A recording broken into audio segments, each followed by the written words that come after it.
When your wife says she's going to a dental conference in Houston, and you accidentally see concert tickets for the same evening, you realize something's wrong. But I'm getting ahead of myself. Carolina and I had lived together for 25 years. We met back in college, got married young, had 2 wonderful children. Jonathan worked as a reservoir engineer. The job was complex, often took a lot of time but paid well. Carolina became a successful dentist with her own clinic in Aurora. From the outside, everything looked perfect. The last 6 months something changed. Carolina started staying late at work. At first once a week, then more often. She said complicated patients, new procedures, paperwork. I believed her, because why wouldn't you trust someone you'd lived with for a quarter of a century? That evening when everything changed, I was coming home early. The project finished faster than planned. I stopped by the apartment, grabbed documents I'd forgotten in the morning, and saw printed tickets on the table. A jazz band concert in Houston. Tomorrow evening. 2 tickets. Dental conference in Houston. That's exactly what she said yesterday at dinner. My heart stopped.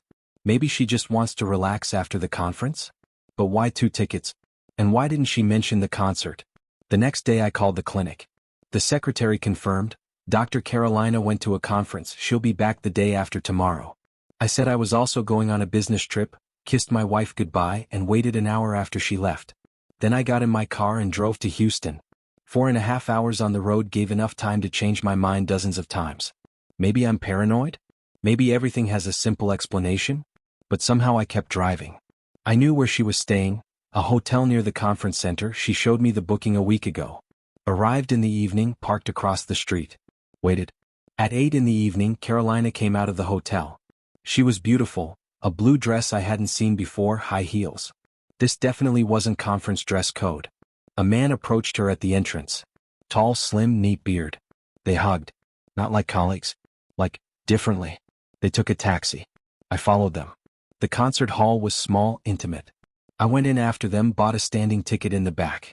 Watched them laugh, watched him put his hand on her knee, watched her lean her head on his shoulder.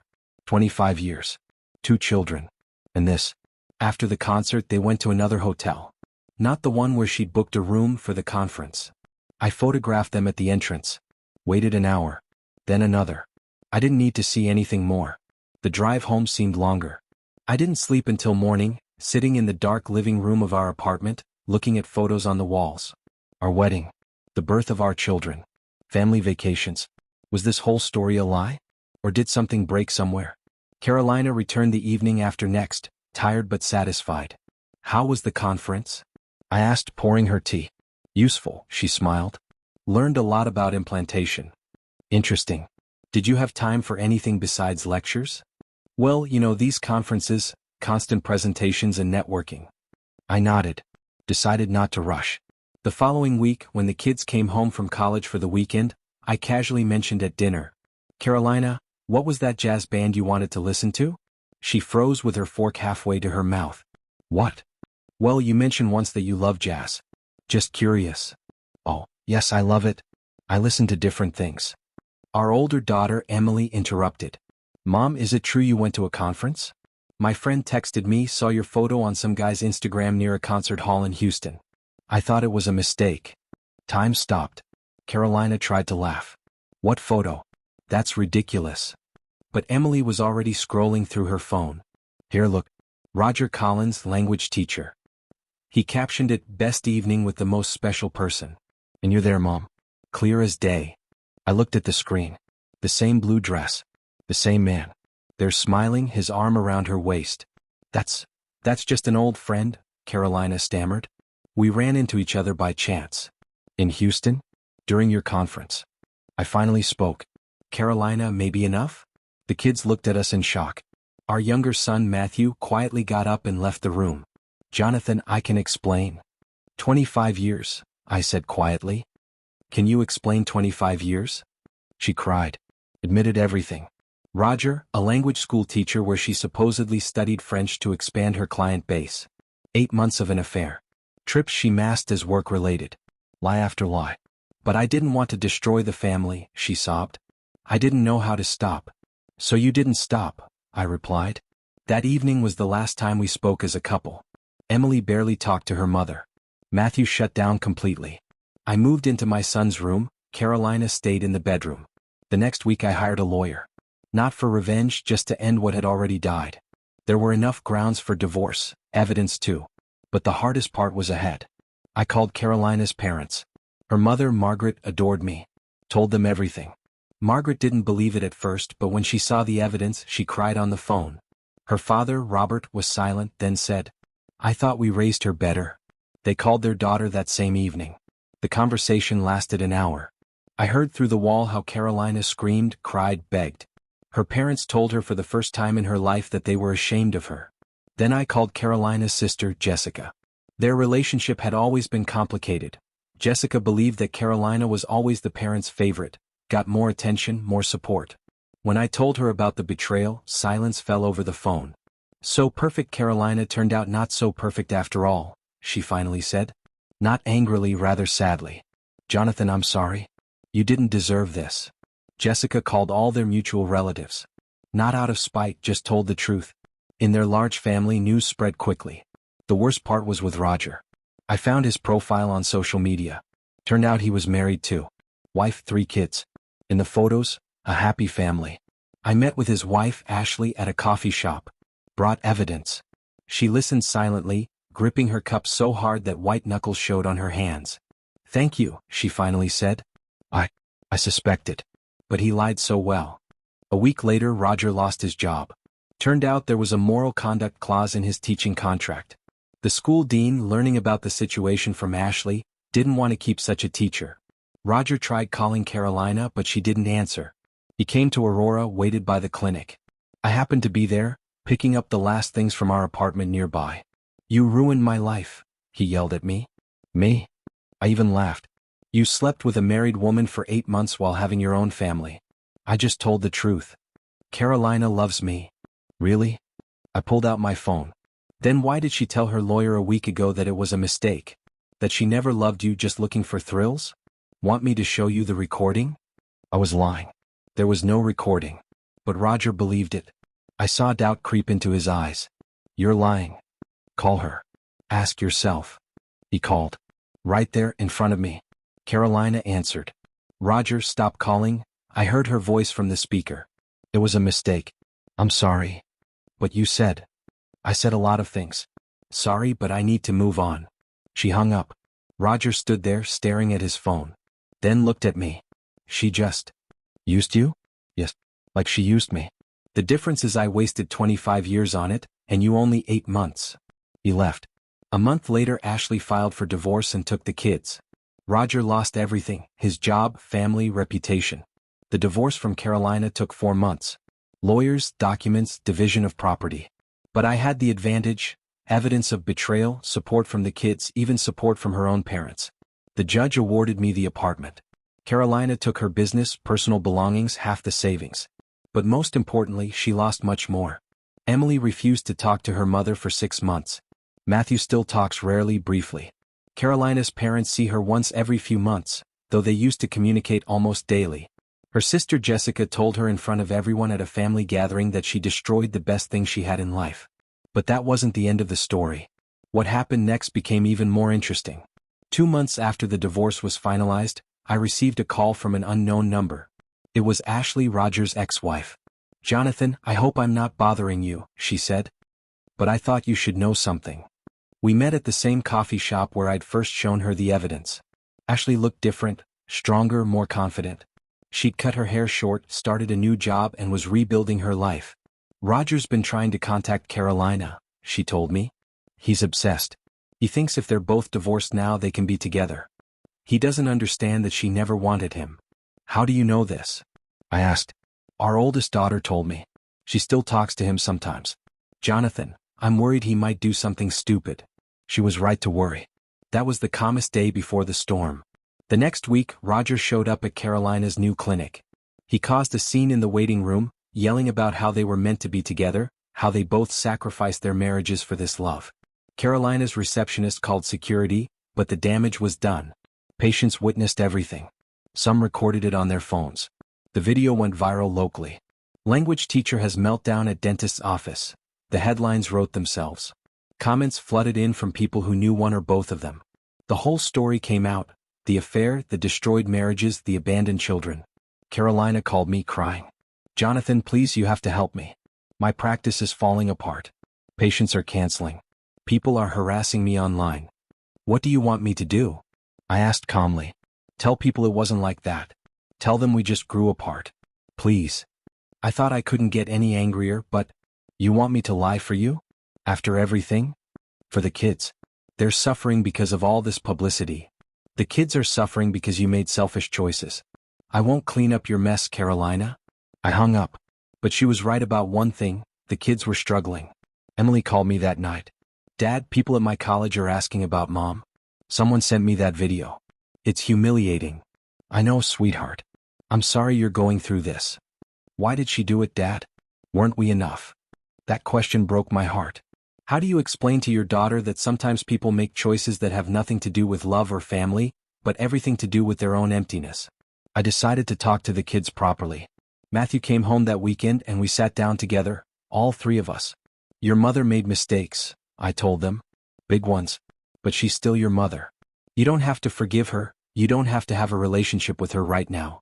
But eventually you might want to. And that's okay. How can you be so calm about this?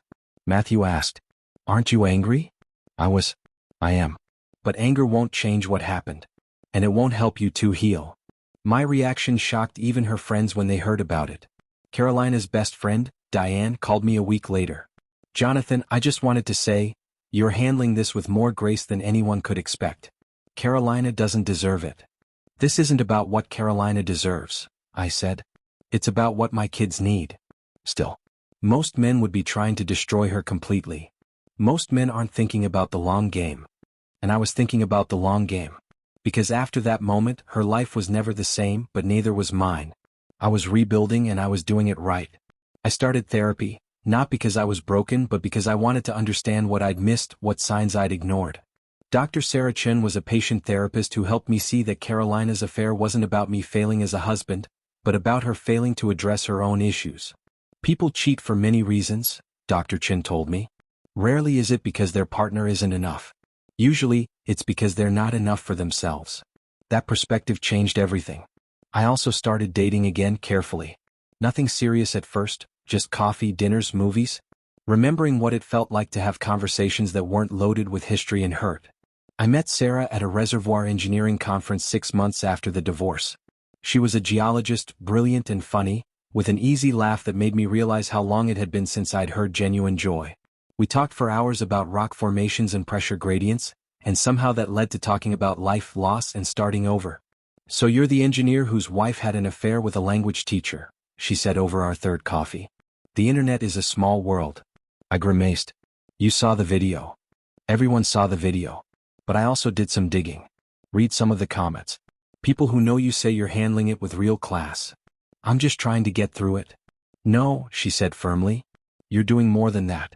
You're showing your kids how to handle betrayal without becoming bitter. That's not small. Sarah understood because she'd been through something similar. Her ex-husband left her for a colleague when she was pregnant with their son. She knew the pain of betrayal, the long road of rebuilding trust, not just in others but in yourself. We took it slow. The kids met her after 4 months. Emily was skeptical at first, protective of me, worried I'd get hurt again. Matthew was quieter about it, but I could tell he approved when he saw how Sarah listened when he talked about his music composition classes. Meanwhile, Carolina's life continued its downward spiral. The video incident scared away most of her patients. She had to close her new practice and take a job at a corporate dental chain. Regular hours, no ownership, a fraction of what she'd made before. Before I continue, please pause the video and subscribe to the channel so you don't miss any new interesting stories. Thank you. Roger, unable to accept that Carolina didn't want him, started showing up at her workplace. After the third incident, she filed a restraining order. The man who she'd thought was her escape from a boring life became her stalker. But here's what I couldn't get over. She never once took real responsibility. Every time she talked to the kids, it was about how hard things were for her, how she was the victim of circumstances, how if only people understood. Jessica, Carolina's sister, told me something interesting at a family barbecue that summer. You know what Mom said to me last week? Jessica poured herself another drink. She said, I don't know where we went wrong with Carolina. After 53 years, they're finally seeing who she really is. That's sad, I said, meaning it. Is it? She had everything. You the kids respect success. She threw it away for what? 8 months of excitement? Whatever she's going through now, she chose it. Jessica paused, then continued. You know what the really crazy part is? Mom and Dad are closer to you than to her now. Dad calls you more than he calls his own daughter. That tells you everything. It was true. Robert called me every Sunday to talk about football, politics, life. Margaret sent care packages to the kids at college and always included something for me. They invited me to family gatherings even though Carolina was their daughter.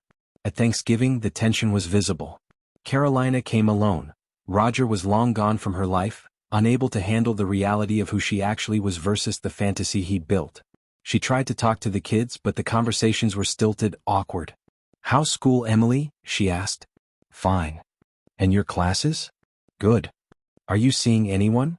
Emily looked at her mother coldly. That's really what you want to talk about? Relationships. The table went silent. I'm just trying to. You're trying to pretend everything's normal when it's not, Emily said. You destroyed our family, Mom. You don't get to make small talk about my love life. Carolina left early. Margaret hugged me as I helped clean up. You've been more of a son to us than she's been a daughter this past year, she whispered. The holidays were hard, but we got through them. The kids spent Christmas Eve with me and Sarah, Christmas Day with Carolina. Matthew told me later that Carolina cried most of the day, talking about how much she missed the family we used to be. Did you feel bad for her? I asked. A little, he admitted. But then I remembered she chose this. Every time she lied, every time she snuck off to see him, she chose this. And then, even worse. In February, I received a letter from Carolina's lawyer. She wanted to modify the custody arrangement.